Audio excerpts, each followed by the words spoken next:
Obligé de sortir parce que je vais me faire insulter à parler de l'OM. Je suis à Paris, mes frérots, je suis au tournoi de mon fils, je suis tranquille, je m'inflige à regarder l'OM. J'ai jamais vu, écoutez-moi bien, j'ai jamais vu de ma vie une équipe avec un caleçon mais marron foncé comme ça. Ils se chient dessus, mais c'est trop frérot, mais c'est incroyable. 2-0, 74e.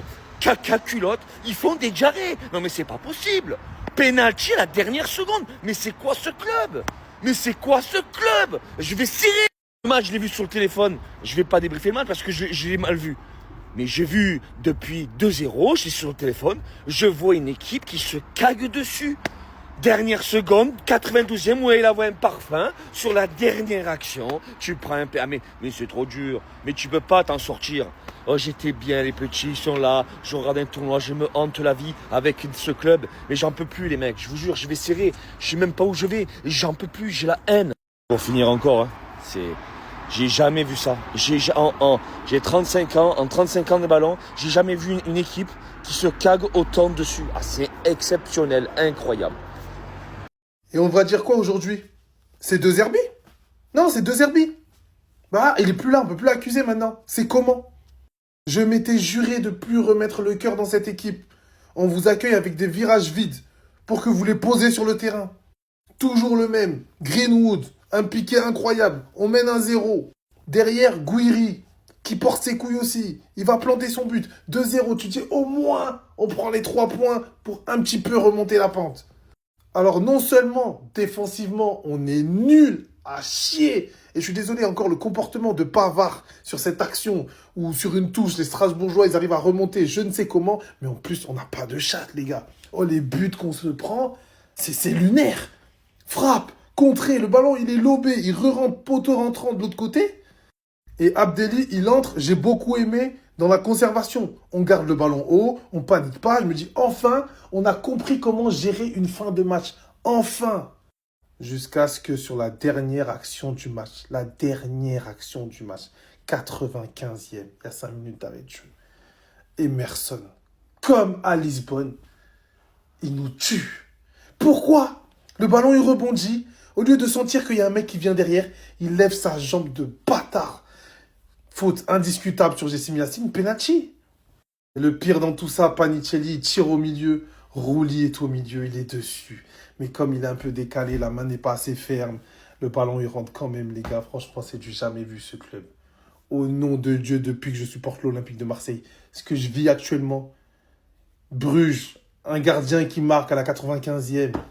Paris FC, 2-0, penalty dans les arrêts de jeu. Et là encore aujourd'hui, penalty dans les arrêts de jeu, les gars. Tuez-moi, s'il vous plaît. J'en peux plus.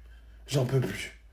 L'OM, je t'aime plus que ma femme. Mais à l'arrivée, j'arrête. J'arrête. C'est une relation toxique, on tourne en rond, il se passe toujours la même chose. Ils me font des promesses. En août, ils me font des promesses, ils me montrent des choses, ils me prouvent qu'ils ont changé. Et au début, ça fonctionne, il y a les efforts. Au début, il y a les efforts. Mais comme dans toute relation toxique, le couple, il se dégrade. À un moment donné, tu montres ton vrai visage. Tu montres en vrai comment tu fonctionnes pour de vrai. Et ce visage-là, moi, ça me plaît pas. Et là, c'est à partir de novembre jusqu'à maintenant. Ce visage, il me plaît pas, ça me plaît plus en fait. Et en fait, il prouve juste, voilà pourquoi on n'était plus ensemble. La relation toxique que j'ai avec l'Olympique de Marseille, il faut qu'elle s'arrête, il faut que ça cesse. J'ai un browser ARS, mon frérot. Merci d'ailleurs pour m'avoir dit ça. Ça m'a donné l'inspi. En fait, à l'Olympique de Marseille, chaque saison n'est pas la même. Chaque saison, elle est différente. Il y a une saison où tu vas être bon à l'extérieur. Une saison où tu vas être bon à domicile. Une saison où tu vas être la meilleure attaque. Une saison où tu vas être la meilleure défense. Mais tout ça, jamais en même temps. Et jusqu'à présent, ça fait un moment que j'ai pas vécu ça. J'ai pas vécu une saison où tout ça là en même temps, il y avait. Où t'étais bon à domicile, bon à l'extérieur. Où t'étais la meilleure attaque et la meilleure défense. Bref,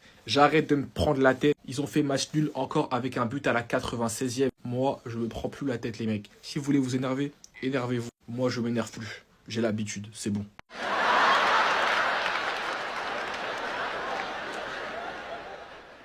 En fait, j'ai même plus envie d'analyser. Il y a quoi à analyser, en fait? C'est épuisant, en fait, il n'y a rien à dire. Rennes, Lyon, Sporting, Angers, Toulouse, Paris FC. Et là encore aujourd'hui, le PSG lors des trophées des champions. La liste s'agrandit encore et encore. Semaine après semaine. Et là, je me force à faire une vidéo. Je sais même pas pourquoi je vous la fais. Cette vidéo, elle va être courte. Rien à dire. Je sais même pas quoi dire. En fait, c'est juste épuisant. C'est juste épuisant mentalement. Et en vrai, bonne Saint-Valentin à vous, hein, les gars. Y'a rien à dire. Je sais pas comment vous dire, les gars. Je suis dépassé, en fait. Semaine après semaine. Ah, c'est épuisant. Brahim Diaz, regarde comment on tire un penalty avec de la pression. 2-1 pour Marseille, Vélodrome, 94e minute, c'est la dernière seconde. Une pression de fou, Strasbourg était sur 2 défaites consécutives. Il a mis un pétard au milieu, mais vous savez c'est quoi le pire? C'est qu'il a mis un pétard au milieu, mais Rulli n'a pas plongé. Rulli est resté au milieu, et c'est quand même rentré, c'est une dinguerie, c'est du jamais vu. C'est du jamais vu, un penalty qui est tiré au milieu, et le gardien reste au milieu qui rentre. C'est du jamais vu. Et comme c'est une vraie frappe, qu'il a tapé fort dans le ballon, bah y'a but. Voilà, c'est comme ça qu'on tire un penalty. Ça fait donc encore une désillusion pour Marseille en 2026.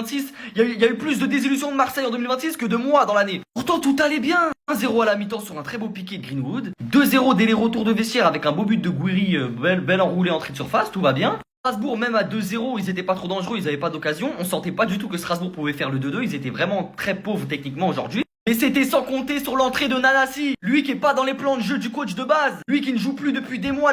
Il rentre, but, il met le feu, il a failli mettre le 2-2 aussi, mettre un doublé à lui tout seul. Si l'entrée de Nanasi est beaucoup pour le 2-2, faut pas oublier la passe de Barco sur le penalty provoqué. Barco c'est clairement le meilleur joueur de Strasbourg. Je comprends pas comment Mamadou Sarr, comment Emega ont déjà signé à Chelsea et lui il est encore à Strasbourg. Je ne comprends pas, alors que c'est le meilleur joueur de Strasbourg, même si tu rajoutes Mamadou Sarr et Emega, c'est le meilleur. Je comprends pas comment il n'est pas à Chelsea. Aujourd'hui il est titulaire dans le 11 de Chelsea et il gère le milieu de terrain, voilà. Il est dans les 3 meilleurs milieux de terrain de Première Ligue. Peut-être je m'emballe un peu trop mais il est trop fort. Voilà Marseille qui s'écarte de plus en plus du top 4. C'est la crise, rien ne va. Si Lyon gagne contre Nice dimanche, ils vont avoir un grand écart qui va commencer à se créer. On se rend compte qu'il y a de grandes chances que Marseille ne finisse même pas européen. S'ils commencent à chuter comme ça les gars, ça peut aller très très vite. Parce que Rennes ça a gagné à Paris, si Lille gagne contre Brest là, ça va remonter très très vite. Attention, ça va se resserrer avec ceux qui jouent l'Europa League, la Conference League. Le club ne te mérite pas. Tu as tout donné. Je t'en supplie, pars loin de ce club. Pars loin de ce club et très vite. Parce que tu ne seras pas heureux. Le bonheur à l'Olympique de Marseille, il n'y a pas. Peut-être en début de saison, mais à cette période-là, il n'y a plus de bonheur. S'il te plaît, demande ton bon de sortie, pars très loin. Personne ne va te le reprocher. Personne ne va te retenir, personne ne va te le reprocher. Pars très loin. Il y a un club qui sera heureux d'accueillir ton talent. Parce que tu ne mérites pas ça. Tu as beau faire des matchs extraordinaires, à la fin, c'est toujours le même scénario. Et le pire, c'est qu'on le sait. On le connaît, le scénario. À 2-1, tout le monde savait ce qui allait se passer. Mason Greenwood, je t'en supplie, pars. Pars très loin de ce club. Ça y est, moi j'arrête. J'arrête, c'est plus possible. C'est plus possible, week-end après week-end, de vivre toujours le même scénario. C'est-à-dire mentalement, eux, je sais pas, ils sont dans quel état d'esprit, mais ils font tout mal. Je veux même pas tirer sur quelqu'un. Pars très loin, Mason. Parce qu'on ne te mérite pas, tout simplement.